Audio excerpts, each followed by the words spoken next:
Hey everybody, I'm Jeremy Pope with closingengine.com, and I have something for you today that'll help you or your sales team close more high-ticket sales on the phone. And that is time scarcity and positivity while on a call. Now, framing time scarcity properly, what I'm talking about is inside your own mind, not necessarily with the prospect. I'm talking about framing this so that you know exactly how long you're willing to spend qualifying and selling this prospect. So, if you don't know how long you ought to be spending, you're probably not using your time efficiently. And this is going to do a couple of things to you, not for you or at you, to you. And what this is going to make happen is that you will spend way too much time on this prospect that may not be a great fit for you. Now, it's rare that someone spends too little time with a prospect. It happens occasionally, but that can usually be fixed by just having a checklist, having a system, which I've talked about in other videos.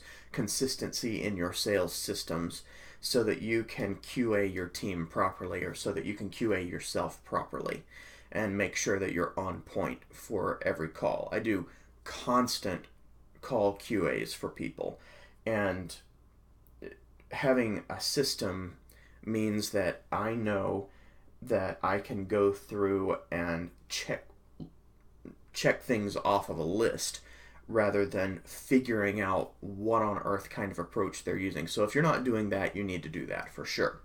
But right now, what we're talking about is making sure that you have the right kind of time blocked off in your head, not just in your calendar, although that's an easy way to organize it sometimes. You need to know how much of your call ought to be spent qualifying and how much of your call ought to be spent selling. Now, with us, we use I call it a zero close approach. So we're doing almost everything in the form of questions, in the form of a very low pressure sales system. And someone else like the Russes, Russ Ruffino, Russ Brunson, that kind of thing, they tend to use a very high energy, high pressure sales approach in certain ways, not always. But that's not really what I do. So I know what my system is, and they know what their systems are, and so they know exactly how long, on average, they're spending on each portion of a call. You need to know this. You need to absolutely know this. And I think that the first time you write this out, you will find it's different than what you expected. And the first time you compare a couple of calls to that outline you've made, you'll be surprised. I think you'll be surprised. So the other frame that you need to have in mind, one of the other frames, but the other one that goes along with this, is the frame of positivity. So how much does it cost to say yes? How much does it cost? And this goes in a lot of ways, just keeping you in a healthy mindset. So if someone is asking you for something different than what you provide, then how much does it cost you to say yes? We talked about that kind of concept earlier. Be willing to say no and mean it. We've talked about that in an earlier video. But this time, how much does it cost to say yes? I used to have a pain in the ass fee. I still do sometimes. But it depends on the type of product, the type of service that's being talked about. And this PITA fee is basically me looking at someone who really seems like they're going to be a problem client for my existing process and saying, okay, is there an amount of money that I can charge that will make me happy to work with this person? If no, we're done here. I'm not interested. If yes, what is that amount of money? And usually I find that it's right about 2.5 times the usual rate. And this serves two purposes, both of which, or it gives two possible outcomes, both of which I'm fine with. 85% of the time, it makes the person run away. Okay, problem averted. The other 15% of the time, they buy. And what do you know? I've made more money than I would have otherwise. And I don't have to worry about scope creep. I don't have to worry about a difficult personality taking up more time than they usually would because I've already accounted for it. So what it costs me to say yes comes out in that PITA fee in one way. That's an important frame that I use. Now, another way that what does it cost to say yes frame gets used is in the how much does it cost you in your time? How much does it cost you in your minute-to-minute daily thinking?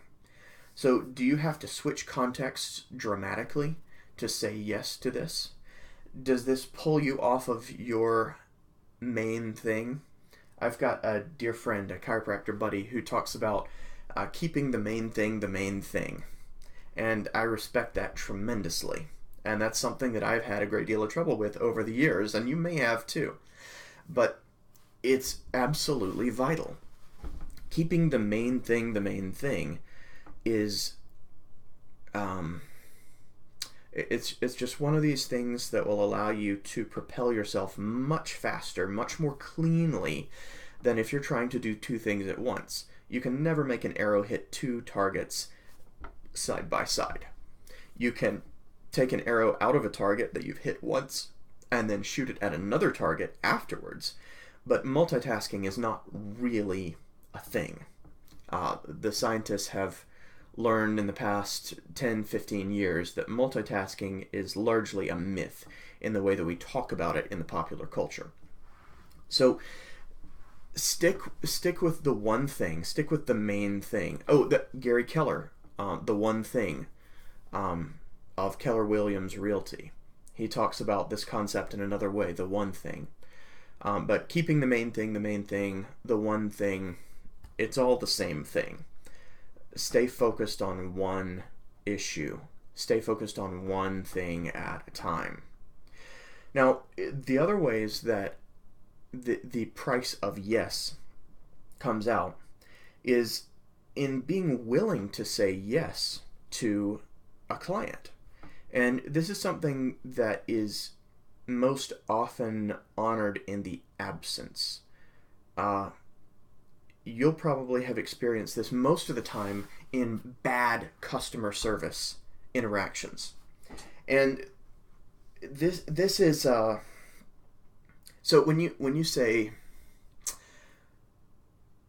I'd like to change my cell phone plan, and the customer service agent says, well, that's fine, sir, but I'll have to get your social security number before I can do that. Or if they say, well, that's fine, but you'll have to pay a change fee. Okay, that is looking for reasons to say no rather than looking for reasons to say yes. So how much does it really cost to say yes? It costs almost nothing except a little shift in your thinking. Find ways to say yes. You will make your prospects and your customers much happier. This is much more of a sales mindset than a customer service mindset. Unfortunately, it needs to be a customer service mindset as well, but when you're focused on sales, you'll have an easier time keeping this in mind. Finding a way to say yes it looks more like this. I'd like to change my cell phone plan. All right, no problem. I'll need to get a change fee from you, and then we'll set that right up. You're saying almost exactly the same thing, but you're saying it in a very different way. So give them the positivity that gives them a hope, that gives them confidence in you, that gives them confidence in the future, in the plans that you can build with them. And we'll talk about that a little bit next time. That's all the time I've got for the moment, but feel free to ask questions, okay? I'm happy to help you dial in your high-ticket sales processes. And next time, let's talk about the two elements that have to happen during a high-ticket sales call. And until then, I'm Jeremy Pope with The Closing Engine, and I'll see you around.